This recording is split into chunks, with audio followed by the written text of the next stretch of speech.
দিল্লিতে থাকা বাংলাদেশের সাবেক প্রধানমন্ত্রী এবং আওয়ামী লীগের সভানেত্রী শেখ হাসিনা। তার কিছু বক্তব্য নিয়ে বাংলাদেশে বেশ তোলপাড় চলছে। তার বক্তব্যগুলো তার যারা পক্ষের লোক তাদের জন্য এটি একটি ম্যাগনা কার্টা। তার যে সমস্ত নেতা এবং কর্মী মাঠে, ময়দানে, পথে, ঘাটে প্রতিনিয়ত লাঞ্ছিত হচ্ছেন, অপমানিত হচ্ছেন, যারা পালিয়ে বেড়াচ্ছেন, অর্থে কষ্টে আছেন, মিল কলকারখানা বন্ধ হয়ে গেছে, বেঁচে থাকার কোনো অবলম্বনই পাচ্ছেন না। অনেকের পালিয়ে থাকতে থাকতে শির দাঁড়া মানে মেরুদণ্ড রীতিমতো বাঁকা হয়ে গেছে। এই মানুষগুলো একবার আসমানের দিকে তাকায়, আরেকবার দিল্লির দিকে কান পেতে থাকে যে কখন তাদের নেত্রী কি কথা বলবেন। এই সকল মানুষজনের কাছে শেখ হাসিনার বক্তব্য যে কোনো মোহনবাসীর মতো। এ সকল তার নেতাকর্মী যাদের সংখ্যা বাংলাদেশে অন অ্যাভারেজ ৬ কোটি ধরা হয়। এখন এই ৬ কোটি মানুষ, তাদের মধ্যে যদি আপনি বৃদ্ধ এবং শিশু বাদ দেন, অবধ নারী বাদ দেন, একেবারে অ্যাক্টিভ কর্মী কোনো অবস্থাতেই ৩ কোটির কম নয়। বিএনপি তো সমপরিমাণ কর্মী রয়েছে। তো এই যে ৩ কোটি সামর্থ্যবান, শক্তিমান, তারপর রাজনীতিতে সক্রিয়, ব্যবসা-বাণিজ্যে সক্রিয়, সিভিল সার্ভিস থেকে শুরু করে অন্যান্য যে সকল সরকারি অফিস আদালতে রয়েছে, কেউ চাকরিতে আছেন, কারো বা চাকরি চলে গেছে। তাদের প্রায় প্রতিদিনই এটি আকুতি থাকে যে আজকে শেখ হাসিনার পক্ষ থেকে কি কথা এসেছে। তিনি কি আসবেন? তিনি কি আবার সেই তাগত বা এবং তখ্ত মানে শক্তি এবং সিংহাসন এগুলো কি ফেরত পাবেন? আমরা কি আবার সেই সুসময়ে চলে যেতে পারবো? এই জিনিসগুলো নিজেরা আলোচনা করেন এবং তাদের সঙ্গে যদি কোনো বুদ্ধিমান লোকের দেখা হয়, জ্ঞানী লোকের দেখা হয়, একটু দার্শনিক প্রকৃতির লোকের দেখা হয়, তাহলে তারা প্রথমেই বলে এবং জিজ্ঞাসা করে যে, "ভাই কতদিন? আমাদের কি কোনো সম্ভাবনা আছে?" এবং এই যে সকল কথাবার্তা এমন সব বড়, বড় মানুষ বলেন, মানে যারা একটা সময় জাতিকে দিক নির্দেশনা দিতেন, যারা একটা সময় মানুষের বিবেক হিসেবে কাজ করতেন, নেতৃত্বের একটা শীর্ষ পর্যায়ে যারা ছিলেন, তারাও এই সময়টিতে এতটা দুর্বল হয়ে পড়েছেন যে পরস্পরের সঙ্গে দেখা হলে তারা অনেকটা অবোধ শিশুর মতো কাজ করেন। তো তাদের জন্য শেখ হাসিনার যেকোনো বক্তব্য জাস্ট লাইক মেডিসিন। সাপে কামড় দিলে যেভাবে তাৎক্ষণিকভাবে কাউন্টার বিষ দরকার হয় রোগীকে বাঁচানোর জন্যে, ঠিক তদ্রূপ। এখন শেখ হাসিনার সেটা তার প্রতিপক্ষের কাছে যত বিশ্রী হোক না কেন, তার নিজের দলের নেতৃকর্মী যারা আছেন তাদের কাছে তার যেকোনো বক্তব্য অমৃতের মতো। এই গেল একটি পার্ট। আর এটা শেখ হাসিনা জানেন। জানার কারণে অবিরতভাবে তিনি এই এক্সাইলে থেকে অর্থাৎ দেশের বাইরে থেকে তিনি বলে যাচ্ছেন, কে কি মনে করলো, কে কি সমালোচনা করলো, কে কি আবেগ দেখালো, কে কি বিবেক দেখালো, ডাজ নট ম্যাটার। তার অনেক দুঃখ, তার অনেক কষ্ট। তার কষ্টটা কেমন সেটা আমি জাস্ট একটু উদাহরণ দেই।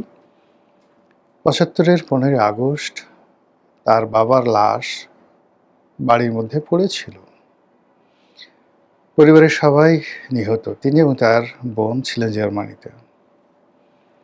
তার লাশ অর্থাৎ তার বাবার লাশ যখন ওখানে পড়েছিল, ঠিক সেই সময়টিতে দলে দলে আওয়ামী লীগের লোক বঙ্গভবনে ছুটে গিয়েছিল খন্দকার মোশতাকের কাছে আত্মসমর্পণ করার জন্য, তার ক্যাবিনেটে, মোশতাকের ক্যাবিনেটে মন্ত্রী হওয়ার জন্য, এবং অনেকে মোশতাকের কদমবুচি করে নিজের আনুগত্য প্রকাশ করতে চেয়েছিল।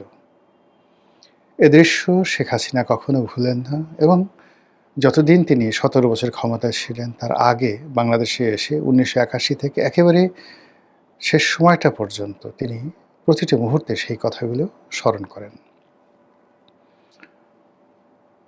যারাই তার কাছে গিয়েছেন একটু আন্তরিকতা হয়েছেন, একটু আওয়ামী লীগের ব্যাপারে আবেগ দেখানোর চেষ্টা করেছেন, সবাইকে তিনি ধমকের সুরে বললেন যে, "তোমরা সেদিন কোথায় ছিলে যেদিন আমার বাবার লাশ পড়েছিল?" আবার এখন তিনি বলেন একান্ত আপনজনের কাছে যে, "আমার বাবা যে দৃশ্য দেখতে পাননি, সে দৃশ্যটা আমি দেখেছি।" এই শহর থেকে অর্থাৎ ঢাকা থেকে আমাকে চলে আসতে হয়েছে ১৭ বছর, যাদের জন্য আমি সকল দুর্নাম বদনাম মাথায় নিয়েছি। ১৭ বছর ধরে যত অভিযোগ আমার বিরুদ্ধে, সব তো এই দলের নেতাকর্মীর জন্য এবং দলের সাধারণ কর্মী সমর্থকের জন্য এবং অনেক ক্ষেত্রে জনগণের জন্য। তো আমার যে বিদায়, সেই বিদায় বেলায় তাদের ভূমিকা কী?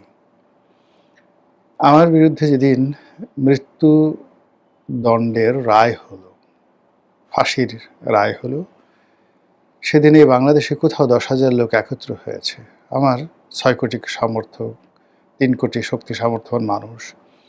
কিন্তু তারা একত্র হতে পেরেছে ১০,০০০ লোক। এরকম কোনো নজির আছে?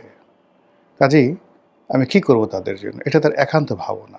মানুষ হিসেবে, আওয়ামী লীগের সভানেত্রী হিসেবে এটা তার মানবিক আবেদন, মানবিক অনুভূতি। কিন্তু নেতা হিসেবে, লিডার হিসেবে তিনি যখন চিন্তা করেন যে, আমার তো আসলে কারো মুখের পানে চেয়ে থাকার সময় নেই। আমি যদি কারো মুখের পানে চেয়ে থাকি তাহলে তো আর চলবে না। সবাই আমার পানে চেয়ে আছে। কাজেই তার সেই যে আবেগ, অনুভূতি, দুঃখ, কষ্ট, বেদনা এগুলোকে মাটি চাপা দিয়ে তিনি আবার রুখে দাঁড়ান এবং একটার পর একটা শব্দবোমা তিনি ছেড়ে দেন। সেই শব্দবোমায় কখনো ইউনূস, কখনো এনসিপি, কখনো জামাত, কখনো বিএনপি, আবার কখনো কখনো কোনো ব্যক্তি বা বিশেষ সে আক্রমণের শিকার হন এবং তছনছ হয়ে যায়। এবং সাম্প্রতিক সময় তিনি বাংলাদেশে ফিরে আসার ব্যাপারে যে সকল কথাবার্তা বলেছেন, সেই কথা রীতিমতো ভাইরাল হয়ে এখন সারা দুনিয়াকে তোলপাড় করে দিচ্ছে। তিনি ভারতের শীর্ষস্থানীয় সংবাদ মাধ্যম এনডিটিভি, এই প্রতিষ্ঠানে একটি লিখিত বক্তব্য দিয়েছেন এবং লিখিতভাবে তিনি জানিয়েছেন যে ২০২৬ সনের মধ্যে তিনি বাংলাদেশে আসবেন। তিনি জানেন যে তার বিরুদ্ধে রায় আছে আদালতের, তাকে জেলে যেতে হবে, তাকে ফাঁসিতে চড়তে হতে পারে বা হবে। এই বাস্তবতা মেনে তিনি লিখিতভাবে জানিয়েছেন ২০২৬ সনে তিনি বাংলাদেশে ফিরবেন। এই যে তার দৃঢ়তা, এই যে তার ডিটারমিনেশন, এটা বিশ্বের শত শত প্রথম সারির গণমাধ্যম এনডিটিভির বরাতে বাংলাদেশ সহ শত শত সারা দুনিয়ার একেবারে প্রথম সারির পত্রিকা, সেটা রয়টার্স বলেন মানে সংবাদ মাধ্যম, কিংবা ওয়াশিংটন পোস্ট বলেন, কিংবা টেলিগ্রাফ বলেন, সানডে টাইমস বলেন, প্রায় সব জায়গাতে এই নিউজ এসেছে। আর মধ্যপ্রাচ্যের সকল দেশে এই নিউজ এসেছে।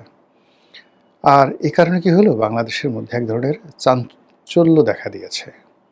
তার পক্ষের লোকের মধ্যে চাঞ্চল্য দেখা দিয়েছে, তার বিপক্ষের লোকের মধ্যে চাঞ্চল্য দেখা দিয়েছে। বিশেষ করে সরকার অতীতের আওয়ামী লীগের মতোই প্রতিক্রিয়া দেখাচ্ছে যে এই যে এনডিটিভিতে শেখ হাসিনা যে লিখিত বক্তব্য দিল, এটা আমাদের দেশের গণমাধ্যমগুলোর প্রচার করার কি দরকার ছিল? কিন্তু আমাদের দেশের মূলধারার গণমাধ্যম প্রায় সবাই খবর প্রকাশ করেছে, আর এতে সরকার বেজায় খেপেছে। তাদের বক্তব্য হলো যে যেখানে তিনি শেখ হাসিনা আদালতের সাজাপ্রাপ্ত, তো কোনো সাজাপ্রাপ্ত আসামির বক্তব্য পত্রপত্রিকায় প্রকাশ করা যাবে না, এইরকম একটি আইন শেখ হাসিনার জামানাতে হয়েছিল। এরকম একটা যাকে বলা হয় রেওয়াজ শেখ হাসিনার জামানাতে চালু হয়েছিল। এবং ওই সময়টিতে তারেক রহমান সাহেবের কোনো কথা, বেগম খালেদা জিয়ার কোনো কথা পত্রপত্রিকায় ছাপানো যেত না এই নিষেধাজ্ঞার কারণে। সরকার এই মুহূর্তে দেশের গণমাধ্যমকে খুব কড়া ভাষায় জানিয়ে দিচ্ছেন যে সাজাপ্রাপ্ত আসামি শেখ হাসিনার কোনো বক্তব্য প্রচার করা যাবে না। কিন্তু সমস্যা হয়ে গেল এই যে 2013, 14 কিংবা 2021, 22 ওই সময়টাতে বাংলাদেশের যে পরিস্থিতি এবং প্রেক্ষাপট ছিল, ওই সময়টাতে আওয়ামী লীগের যে তৎপরতা ছিল তার চেয়ে এখন বাস্তবতা হলো আওয়ামী লীগের হাতে যা অ্যামুনেশন আছে, মানি, কৌশল, বুদ্ধি, প্রজ্ঞা এবং সামাজিক মাধ্যমে তাদের এই মুহূর্তে যে রাজত্ব, এবং দেশের রাজনীতির অঙ্গনের সবচেয়ে মেধাবী মানুষগুলো, সাংবাদিক, সাহিত্যিক, বুদ্ধিজীবী, কবি, অভিনেতা, অভিনেত্রী, কূটনীতিবিদ, প্রায় সবাই একেবারে, আপনি যদি ধরেন ১০০ জন শীর্ষ, যে কোনো ট্রেডের ১০০ জন শীর্ষ বলতে গেলে সবাই আওয়ামী লীগ করেন বা আওয়ামী লীগ মাইন্ডেড। আর ওই পর্যায়ের একজন সিঙ্গেল মানুষ বিএনপিতেও নেই, জামাতে নেই। মানে মঞ্চে উঠে একটা বক্তব্য দিবেন, বাংলা বিহার উড়িষ্যার নবাব, একটা কবিতা পড়বেন, একটা ভালো গান রচনা করবেন, একটা গান লিখবেন, মানে এইরকম কোনো লোক রাজনৈতিক অঙ্গনে আওয়ামী লীগের ধারের কাছে নেই। ফলে এই মানুষগুলো অনেকে নিজেরা করছে, অনেকের নিজেরা লিখে দিয়ে দেশের বাইরে যারা পড়তে পারে, বলতে পারে, তাদেরকে ড্রাফট করে দিচ্ছে।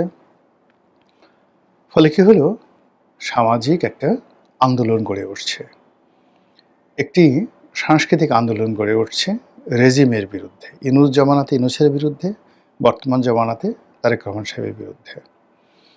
আর আরেকটি ন্যারেটিভ তৈরি হচ্ছে শেখ হাসিনার আগমন, শেখ হাসিনার শ্রেষ্ঠত্ব, আওয়ামী লীগের শ্রেষ্ঠত্ব, মুক্তিযুদ্ধ এর পক্ষে। আর বর্তমান জামানা, ইনুস জামানাতে কি কি সর্বনাশ হয়েছে, আহা বাংলাদেশ, মানে আহা বাংলাদেশ, এই আহা যে টানটা দিয়েছে, আহা বাংলাদেশ।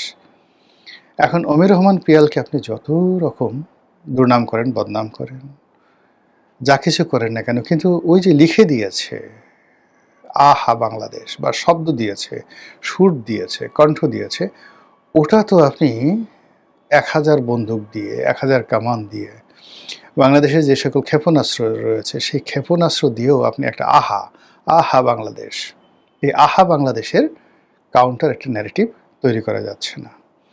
আর এরকম পরিস্থিতি যখন হয় তখন মানুষ মুখ চেপে ধরে। মানুষ যখন ধর্ষণ করতে যায়, চিৎকার করে ধর্ষিতা, মানুষ মুখ চেপে ধরে। বলাৎকার করতে চায় শিশু, চিৎকার করে, মানুষ মুখ চেপে ধরে। এই যে আদিম মুখ চেপে ধরার যে প্রবৃত্তি, এটি হলো মানুষ জোর করতে চায়, জোর করে ভোগ করতে চায়। কিন্তু যেখানে প্রেম থাকে, প্রণয় থাকে, সেখানে যে কোনো মিলনের যে আনন্দ, সেই আনন্দের যে শব্দ, এটি সমাজে একটা কাব্য তৈরি করে, কাব্যিক ঢং তৈরি করে ফেলে। এখন সরকার যে অবস্থা হয়ে গেছে সেটি হলো, সে আর শেখ হাসিনার কোনো শব্দকে মোকাবেলা করতে পারছে না। শেখ হাসিনার জন্য যে আকুতি তৈরি করা হচ্ছে আওয়ামী লীগের পক্ষ থেকে, সেটা মোকাবেলা করতে পারছে না। ফলে কি হলো, তার শব্দ নিয়ন্ত্রণ করতে হবে, তার জবান নিয়ন্ত্রণ করতে হবে, তার যে ন্যারেটিভগুলো রয়েছে সেই ন্যারেটিভগুলো আমাদের ক্ষুদ্র পরিসরে বন্ধ রাখতে হবে। এবং এটা যে বর্তমান টেকনোলজির যুগে কতটা অসম্ভব এবং কতটা বুমেরাং, মানে যা করে তার উল্টো হয়ে যায়, এটি সরকারের যারা কর্তা ব্যক্তি তারা অনেকেই জানেন, কিন্তু অনেকে বোঝার চেষ্টা করেন না। ছেলে মরে গেছে, কবর দেয়া হয়েছে, কিন্তু পিতামাতার মন মানে না। তদ্রূপ সরকারের অনেকগুলো বিষয় রয়েছে, সরকারি কর্তা ব্যক্তিরা খুব ভালো করে জানেন, কিন্তু মন মানে না। মনে হয় যেন এই কাজটা করলে বোধহয় একটু থামানো যাবে, এই কাজটা করলে বোধহয় থামানো যাবে। তো এইভাবে চলছে। আর এর মধ্যে শেখ হাসিনা তার যে ভয়ঙ্কর কথাগুলো, বক্তব্যগুলো বাংলাদেশের আনাচে কানাচে, টেকনাফ থেকে তেঁতুলিয়া পর্যন্ত পৌঁছে দিচ্ছে। দেখা যাক কোন পক্ষের হার হয় আর কোন পক্ষের জিত হয়।